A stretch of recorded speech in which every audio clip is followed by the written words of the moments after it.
Our next speaker, our beloved Baha'i brother, who does not need to be introduced, a member of the Universal House of Justice, that supreme body that we all are obedient to their decisions, our dear Amoz Gibson.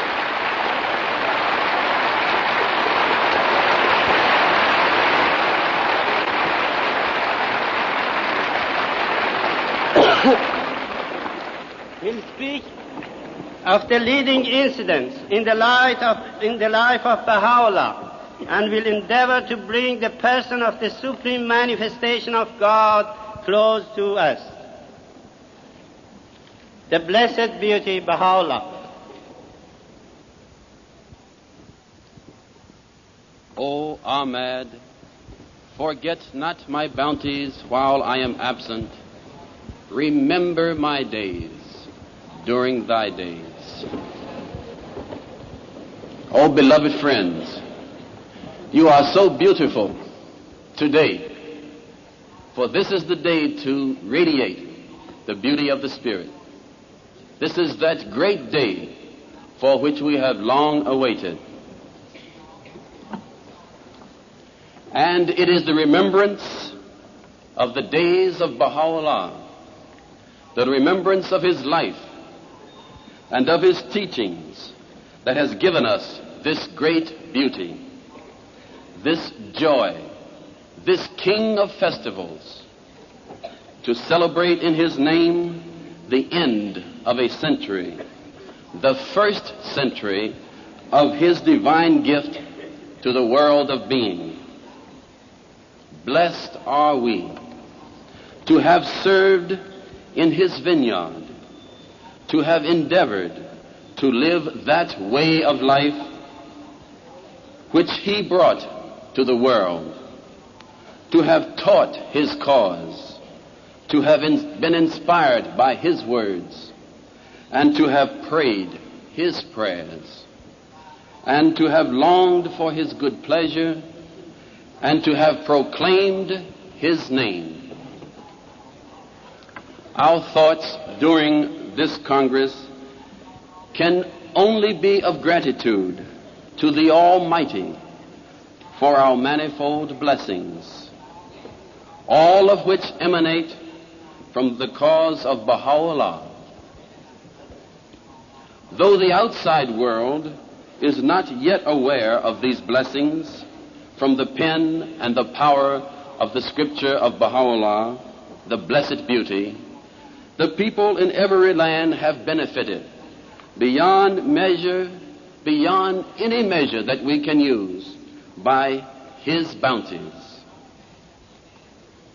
The beginnings of international understanding, undertaking the upraising of the conditions of human beings, have released to each human spirit so that that spirit may contribute its required share to the betterment and the advancement of civilization.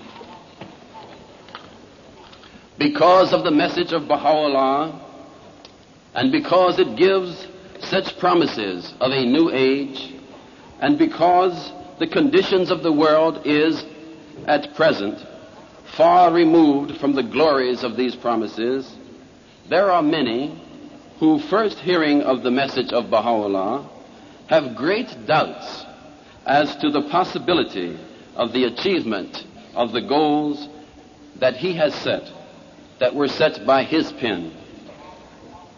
We who are gathered here are blessed that we have seen so many of the initial changes that must take place before the fruit of his message is gathered by all men.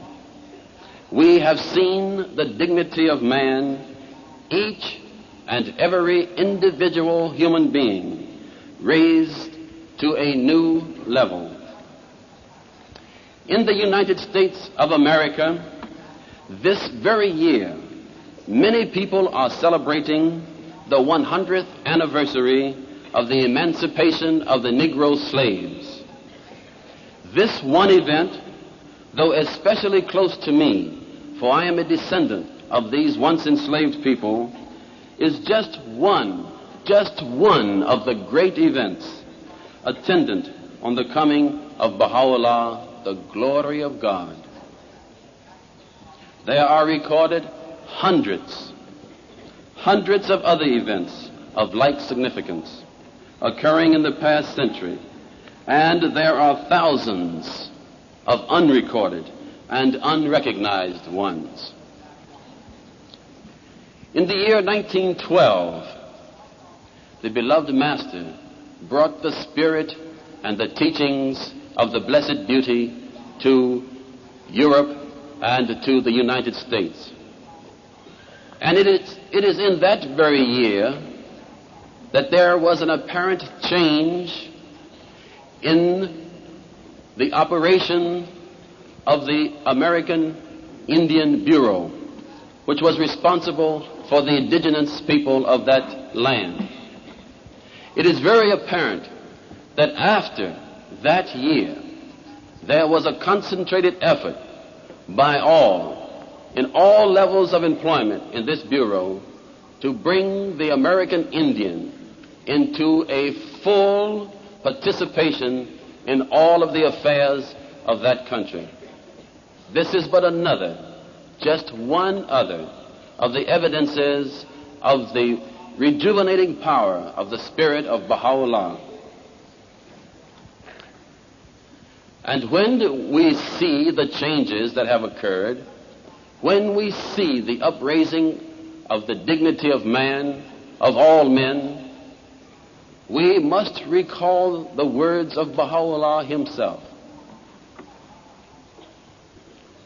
The ancient beauty hath consented to be bound with chains, that mankind may be released from its bondage, and hath accepted to be made a prisoner within the most mighty stronghold, that the whole world may attain unto true liberty.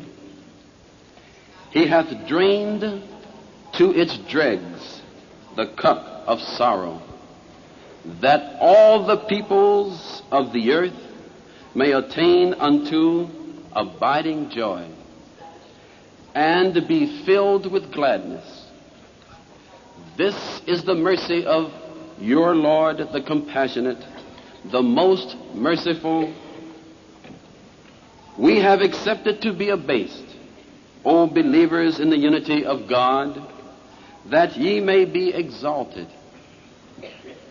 and have suffered manifold afflictions, that ye might prosper and flourish. He who hath come to build anew the world, behold, how they who have joined partners with God have forced him to dwell within the most desolate of cities. Now there are many other centenaries that will occur in the next century. The spirit which caused the initial great act that will be the cause of these celebrations 100 years from now for each one of them is the message of Baha'u'llah, delivered during this same period 100 years ago. A few of these anniversaries, a few of these centenaries are: soon we will celebrate the 100th anniversary of the telephone, of radio, of the American and the International Red Cross, of the establishment of the World Court at The Hague. This spirit of Baha'u'llah is in the world today. It is reported that the Queen of this great country, just a few days ago, in talking to a group of Girl Scouts, I'm not certain that that's the proper term in this land, but a group of girls who are interested in the betterment of themselves and of other peoples, made this statement at a public ceremony at Windsor. And this is not an exact quote. She said that it is important today that you, and she was talking to young people, must review the values by which we live today. And it is of great importance that we concentrate on developing a religious attitude in our daily living. The spirit of Baha'u'llah is in the world so active that there are so many affected by it that all we have to do is to be present and we can see it. There are so many in every land who are longing to know the reason for the feelings that they have. It is our great honor and privilege to announce to them the glad tidings. The glad tidings. We who are here in this hall know that the spiritual power which brought about these great events of the last century was released to the world by the cause of Baha'u'llah. We know that his tribulations, his continued exile, his long imprisonment, his unbelievable hardships were those sufferings of the divine educator which shortened the afflictions of human beings on this planet. To those inquirers who have doubts as to the possibility of the achievement of his goals, world order, divine civilization, there are these reassuring words from the pen of the ancient beauty. Justice is in this day bewailing its plight, and equity groaneth beneath the yoke of oppression. The thick clouds of tyranny have darkened the earth and enveloped its people. Through the movement of our pen of glory, we have, at the bidding of the omnipotent ordainer, breathed a new life into every human frame and instilled into every word a fresh potency. All created things proclaim the evidences of this worldwide regeneration. This is the most great, the most joyful tidings imparted by the pen of this wronged one to mankind. Wherefore fear ye, O well-beloved ones? Who is it that can dismay you? A touch of moisture sufficeth to dissolveth the hardened clay out of which this perverse generation is molded. The mere act of your gathering together is enough to scatter the forces of these vain and worthless people. Through his sufferings of exile in Baghdad, his lonely sojourn in Suleymaniye, his further exile to Constantinople, his sufferings and hardships during the journey to Adrianople, and his final banishment to the most great prison of Akka, he gave to human beings the strength to build his new creation. His revelation erases from the minds and souls of men all feelings of inadequacy, and through the belief in him, they are empowered to serve him and to contribute their share to the achievement of the golden age of man. He abolishes with a stroke of his pen all tyrannical institutions of the past, both ecclesiastical and secular. The debris of the old order is being cleared away, and the evidences of the emerging new world are all around us. It is our responsibility to build within ourselves and within the framework of his cause that which will foster the growth of his teachings. It is the way of life for the new age. The last decade of this past century has been a glorious campaign of teaching, and up to this very moment, I have the thought that the results, the achievements of the goals of this campaign were the most important thing. I had this thought until I came to this most great jubilee. From all of the reports we have received from around the world and from the 11th hour results on the home front in the United States and in many other countries, it now appears that these 10 years constituting the most glorious crusade given to us by our beloved Shoghi Effendi, that these 10 years have been a proving time and a learning time and a seed planting time. And the great harvests from the efforts of the friends all over the world have yet to be gathered by all of us here and all of the believers in every land. The grateful heart, the happy soul, the enlightened mind of every Baha'i, though striving in every way to express gratitude to the ancient beauty for all his blessings, can find no better way to do this than to serve his cause by teaching what his mighty pen hath revealed. Again, his words guide us. His words to his followers on teaching the faith, on teaching his cause to the entire human race are,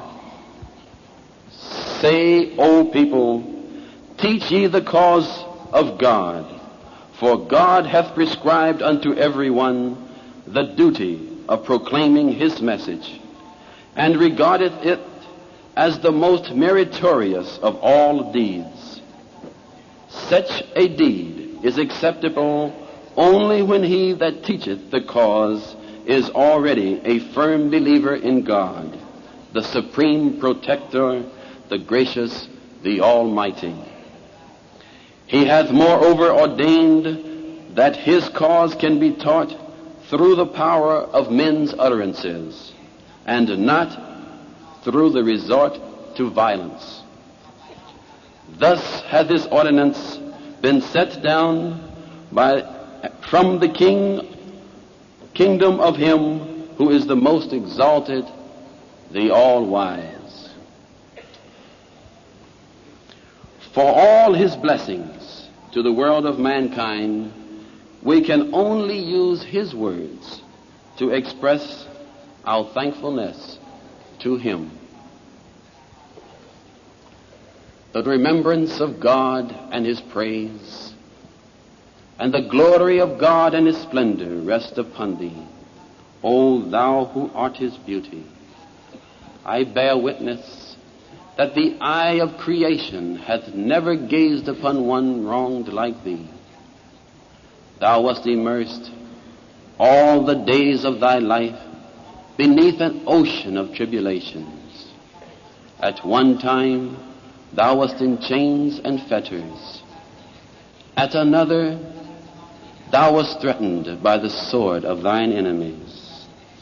Yet, despite all this, thou didst enjoin upon all men to observe that which had been prescribed unto thee by him who is the all-knowing, the all-wise. May my spirit be a sacrifice to the wrongs thou didst suffer, and my soul be a ransom for the adversities thou didst sustain.